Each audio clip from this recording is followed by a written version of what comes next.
Hello हमारे प्यारे दोस्तों, आज के इस वीडियो में हम जानने वाले हैं क्लास 12th फिजिक्स।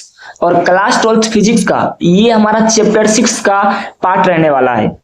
आप लोगों ने चैप्टर 1 से लेके 5 तक अगर अभी तक आपने वीडियो नहीं देखे हैं जाके तो जल्दी से जाके देख लीजिएगा, आपका पूरा ऑब्जेक्टिव क्वेश्चन कवर हो जाएगा। अगर आपको ऑब्जेक्टिव से डर लगता है तो एक एक क्वेश्चन को मैंने उस वीडियो में बताया है, तो आपको सभी क्वेश्चन को जाके याद कर लेना है, सभी क्वेश्चन को जाके याद कर लेना है। तो चलिए हमारे प्यारे स्टूडेंट, इस वीडियो को भी हम स्टार्ट करते हैं। पहला क्वेश्चन हमारा क्या पूछा गया, बहुत ही इंपॉर्टेंट क्वेश्चन है, इसको याद रखिएगा। बहुत ही समझ लॉलीपॉप क्वेश्चन दिया हुआ है, बहुत ही आसान क्वेश्चन है। क्या प्रेरित धारा और प्रेरित देखिए प्रेरित धारा पूछा गया है और प्रेरित आवेश कुंडली के प्रतिरोध पर निर्भर करेगा, यही क्वेश्चन पूछा गया है। तो आपको याद रख लेना है कि प्रेरित धारा जो होता है वह प्रेरित आवेश कुंडली के प्रतिरोध पर निर्भर करता है। क्या करता है? निर्भर हमारा करता है। तो इसका आंसर हमारा क्या हो जाएगा? हाँ, इसका आंसर हो जाएगा हमारा हाँ, याद रखिएगा। नेक्स्ट क्वेश्चन चलते हैं बाबू, क्या पूछा गया है?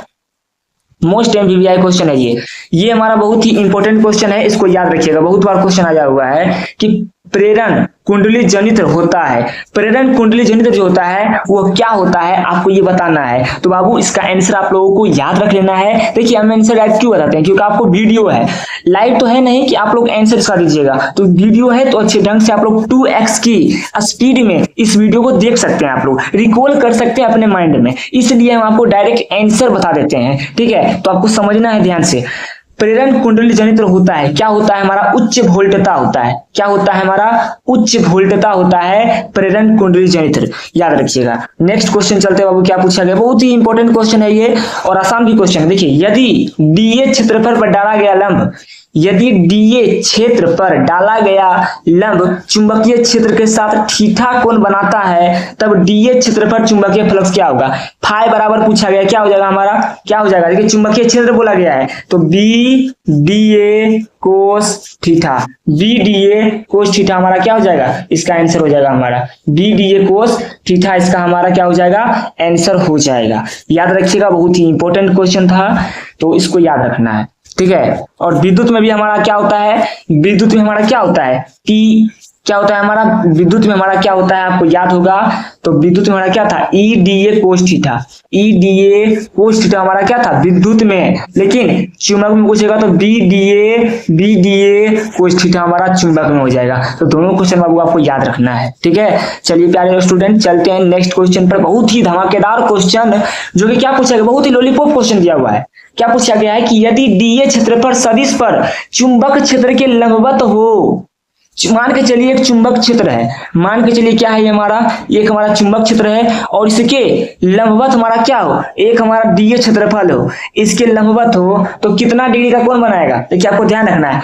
तो कितना डिग्री कोण बनाएगा? ये हमारा 90 डिग्री का कोण बनाएगा। बस इसमें क्या करना है? बी डीए कोस थीटा में क्या करना है हमको? 90 डिग्री का मान रख देना है, हमारा आंसर आ जाएगा। रखिए, देखिए बी डीए बाबू, बी डीए कोस थीटा है तो कोस थीटा का मान रख दीजिए बी डी हो जाएगा हमारा, यहाँ से बी डी ए यहाँ से हो जाएगा कोस 90। तो कोस 90 का मान आप लोग जानते हैं क्या होता है? हमारा 0 ही होता है। तो बी डी ए क्या हो जाएगा यहाँ से हमारा? याद रखिएगा, देखिए याद रखिएगा बाबू, क्या हो जाएगा? बी डी ए गुना 0, यानी इसका आंसर क्या हो जाएगा हमारा? 0 हो जाएगा। इसको याद रखिएगा, बहुत ही इंपॉर्टेंट क्वेश्चन है। ठीक है, चलिए हमारे प्यारे स्टूडेंट चलते हैं नेक्स्ट क्वेश्चन पर। यहाँ से आपको थोड़ा फास्ट करवाएंगे, ठीक है, याद रखिएगा क्योंकि आसान क्वेश्चन आएगा आपकी बार। चुंबकीय फ्लक्स का मात्रक क्या होता है? तो आपको याद रख लेना है, वेबर होता है। चुंबकीय क्षेत्र बोलेगा तो टेस्ला हो जाएगा, अगर चुंबकीय क्षेत्र बोलेगा तो टेस्ला हो जाएगा और चुंबकीय फ्लक्स बोलेगा तो वेबर हो जाएगा। इस क्वेश्चन को भी याद रखिएगा, बहुत ही इंपॉर्टेंट क्वेश्चन है।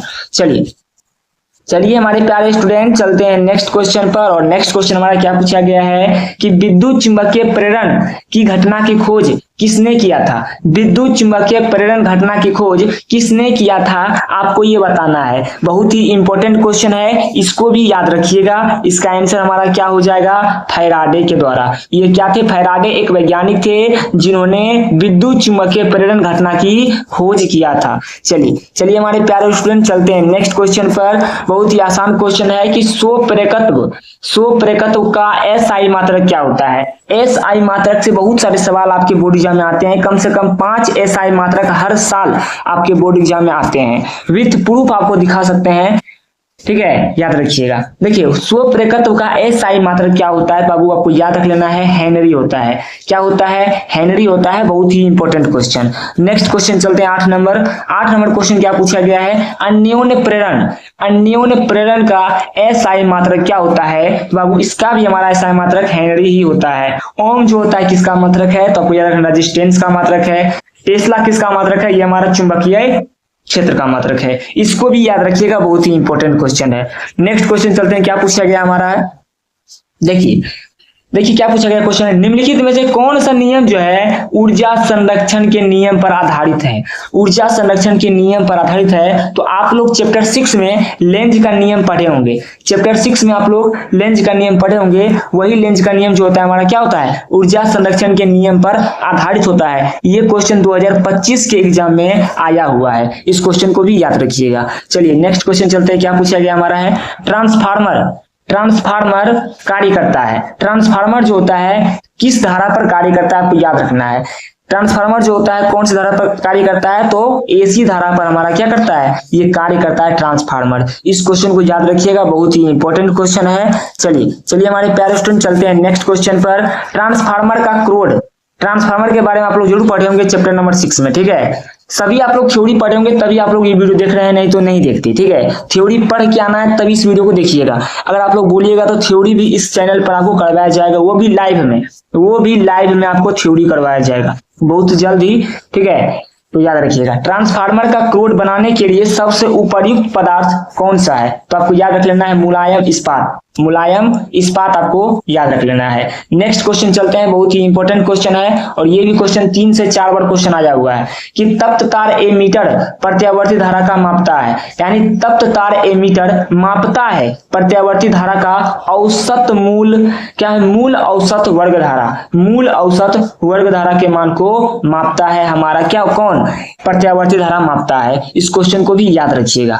नेक्स्ट क्वेश्चन चलते हैं, और क्या पूछा गया हमारा है, नेक्स्ट क्वेश्चन हमारा पूछा गया, तुरंत अभी ये क्वेश्चन हुआ था कि लेंज का नियम पालन करता है। लेंज का नियम जो है बाबू किस पे पालन करता है? तो आपको याद रख लेना है ऊर्जा संरक्षण पर ये सिद्धांत पर पालन करता है। ऊर्जा संरक्षण के सिद्धांत पर ये क्या करता है? पालन करता है लेंज का नियम। लेंज कौन थे? लेंज हमारा एक वैज्ञानिक का नाम हुआ। जैसे गुलाम कौन थे? गुलाम भी हमारा एक वैज्ञानिक थे, उसी प्रकार से लेंज भी हमारा कौन थे? एक वैज्ञानिक का नाम हुए। इस क्वेश्चन को भी याद रखिएगा। नेक्स्ट क्वेश्चन चलते हैं, क्या पूछा गया है, ये क्वेश्चन हमारे बोर्ड एग्जाम में 2025 के एग्जाम में आया हुआ क्वेश्चन है कि डायनेमो के कार्य सिद्धांत पर आधारित है। डायनेमो जो होता है किस कार्य सिद्धांत पर आधारित होता है? तो आपको मोस्ट एमवीआई क्वेश्चन है, इसको याद कर लीजिएगा, विद्युत चुंबकीय प्रेरण, जो कि हमारा चैप्टर का नाम ही है। तो डायनेमो के कार्य सिद्धांत आधारित है किस पर? विद्युत चुंबकीय प्रेरण पर। याद रखिएगा, बहुत ही इंपॉर्टेंट क्वेश्चन है। नेक्स्ट क्वेश्चन चलते हैं, क्या पूछा गया 15 नंबर। 15 नंबर क्वेश्चन को ध्यान से थोड़ा करिएगा, ठीक है, ये इंपॉर्टेंट है। एमवीवी जितना भी क्वेश्चन हम बताते हैं यहाँ पे आपको मोस्ट एमवीवी क्वेश्चन ही बताते हैं। अगेरा वगैरह कोई भी क्वेश्चन हम नहीं बताते हैं जिसको पढ़ के आप लोग एग्जाम में 1% उसका आने का चांस नहीं रहता है। तो आपको मोस्ट एमवीवी क्वेश्चन ही बताया जाता है, इसलिए बार बार आपको बताना पड़ता है कि मोस्ट एमवीवी क्वेश्चन है, ठीक है बाबू। चलिए नेक्स्ट क्वेश्चन चलते, क्या पूछा गया है, किसी उपचयी ट्रांसफार्मर के प्राइमरी तथा सेकेंडरी N1 N2 लपेटे जाते हैं। यानी N क्या है? N1 क्या है? हमारा प्राइमरी है, और N2 क्या है? हमारा सेकेंडरी है। तो लपेटा जाता है, तो इसको बड़ा से छोटा कर, देखिए इसको सेकेंडरी से हम क्या करते हैं? सेकेंडरी से क्या करते हैं? प्राइमरी करते हैं। याद रखिएगा इस क्वेश्चन को, बहुत ही इंपॉर्टेंट क्वेश्चन। यानी सेकेंडरी जो होता है वो प्राइमरी से क्या होता है? बड़ा होता है। सेकेंडरी जो होता है प्राइमरी से बड़ा होता है। इस क्वेश्चन को भी याद रखिएगा, ठीक है, समझते हुए चलना है। अगर आपने अभी तक चैप्टर को नहीं पढ़ा है तो कोई दिक्कत नहीं, याद कर लीजिए। 20 ही क्वेश्चन करवाते हैं डेली, आपको 20 क्वेश्चन मात्र आपको फिजिक्स का करना है डेली याद। इस चैनल पर जुड़ जाइए, डेली क्लास होता है आपका, सातों का सातों दिन आपका लाइव क्लास, मतलब रिकॉर्डेड क्लास आपका होता ही है। याद रखिएगा, प्रेरण कुंडली में संधारित्र के व्यवहार से द्वितीयक विद्युत वाहक बल होता है।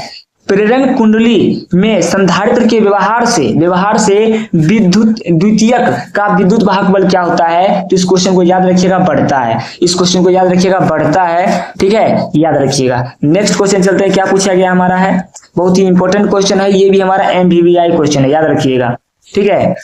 प्रेरण कुंडली का व्यवहार किया जाता है?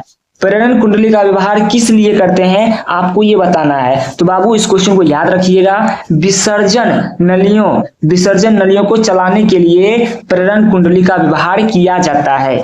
याद रखिएगा, एक प्रकार का एक कुंडली होता है, इसके बारे में थ्योरी में जरूर आप लोग पढ़े होंगे। ठीक है, चलिए नेक्स्ट क्वेश्चन चलते हैं। क्या पूछा गया हमारा है 18 नंबर क्वेश्चन पूछा गया हमारा है। क्या पूछा गया है कि यदि डेनियल सेल को प्राथमिक कुंडली, देखिए डेनियल सेल आप लोग केमिस्ट्री में पढ़िएगा, क्लास 12th केमिस्ट्री में आप लोग डेनियल सेल के बारे में पढ़िएगा। तो क्या पूछा गया क्वेश्चन हमारा है कि यदि डेनियल सेल को प्राथमिक कुंडली के सिरों के बीच जोड़ा जाता है तो फ्लक्स परिवर्तन होगा।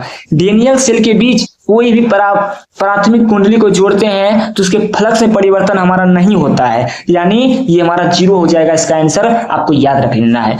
नेक्स्ट क्वेश्चन चलते हैं। क्या पूछा गया हमारा क्वेश्चन है, नेक्स्ट क्वेश्चन पूछा गया है कि चुंबकीय प्रेरण के समय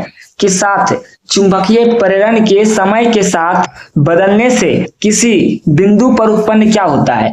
मतलब चुंबकीय प्रेरण के साथ समय के साथ बदलता है, यानी चुंबकीय प्रेरण जो है वो समय के साथ अगर बदलता है तो क्या उत्पन्न करता है। तो इस क्वेश्चन को याद रखिएगा, विद्युत क्षेत्र, वह विद्युत क्षेत्र को उत्पन्न करता है। इस क्वेश्चन को भी याद रखिएगा। नेक्स्ट क्वेश्चन चलते हैं, जो कि हमारा आज का लास्ट क्वेश्चन होने वाला है और इंपॉर्टेंट वीडियो भी था हमारा ये। ठीक है, याद रखिएगा। देखिए प्रेरण कुंडली से प्राप्त होता है, प्रेरण कुंडली से हमारा क्या प्राप्त होता है, दो बात आपको याद रखना है। पहले तो हमारा निम्न धारा प्राप्त होगा और प्रबल विद्युत वाहक बल प्राप्त होगा। बाबू इस क्वेश्चन को याद रखिएगा कि प्रेरण कुंडली से हमारा निम्न धारा प्राप्त होता है, उच्च धारा नहीं, निम्न धारा प्राप्त होता है और प्रबल विद्युत वाहक बल, याद रखिएगा, प्रबल ईएमएफ हमारा क्या होता है, प्राप्त होता है। इस क्वेश्चन को भी आपको याद कर लेना है। लास्ट क्वेश्चन जो कि बहुत बार एग्जाम में आया हुआ है। देखिए बहुत बार क्वेश्चन आया हुआ है, पूछेगा आपसे L/C का बीमा क्या होता है। बाबू सिर्फ T होता है, याद रखिएगा, सिर्फ T होगा। L/C पूछे, R/C पूछे, ये दोनों क्वेश्चन आया हुआ है कि L/C देखिए क्या पूछेगा, L/C नो आपसे पूछे या R/C पूछे या C/R पूछे, कुछ भी तीनों में से कुछ भी पूछ दे आपके बोर्ड एग्जाम में कि इसका बीमा क्या होता है, तो आपको याद रख लेना है सिर्फ T। क्या हो जाएगा हमारा, T हो जाएगा। देखिए यहाँ किस प्रकार से लिखा गया है, M0L0T, 0 का मतलब 1 होता है, तो 1 गुना T मतलब T ही इसका हमारा आंसर हो जाएगा। LR पूछे, RC पूछे या हमारा क्या पूछे, या हमारा RC पूछ लिए, LC हमारा पूछ लिए, कुछ ही पूछ लिया आपसे एग्जाम में, तो हमारा क्या हो जाएगा, इसका आंसर हमारा T हो जाएगा। ये हमारा आज का 6 चैप्टर का हमारा क्या था, 6 चैप्टर का हमारा ऑब्जेक्टिव क्वेश्चन था। तो कल से हम क्या करेंगे, कल से हम 7 चैप्टर स्टार्ट करेंगे, क्योंकि मात्र इसमें 21 ही क्वेश्चन है जो कि हमारा इंपॉर्टेंट है। तो कल से आप लोग रेडी रहिएगा प्रत्यावर्ती धारा को पढ़ने के लिए और ध्यान से ऑब्जेक्टिव को भी तैयार कर लीजिएगा, क्योंकि हमारे उससे एग्जाम में आते ही हैं हर साल 3 से 4 ऑब्जेक्टिव क्वेश्चन उससे आते ही हैं। बहुत ही इंपॉर्टेंट चैप्टर है हमारा, याद रखिएगा। चलते हैं, मिलते हैं आपसे नेक्स्ट वीडियो में। तब तक के लिए बाय बाय, टेक केयर, जय हिंद, जय भारत।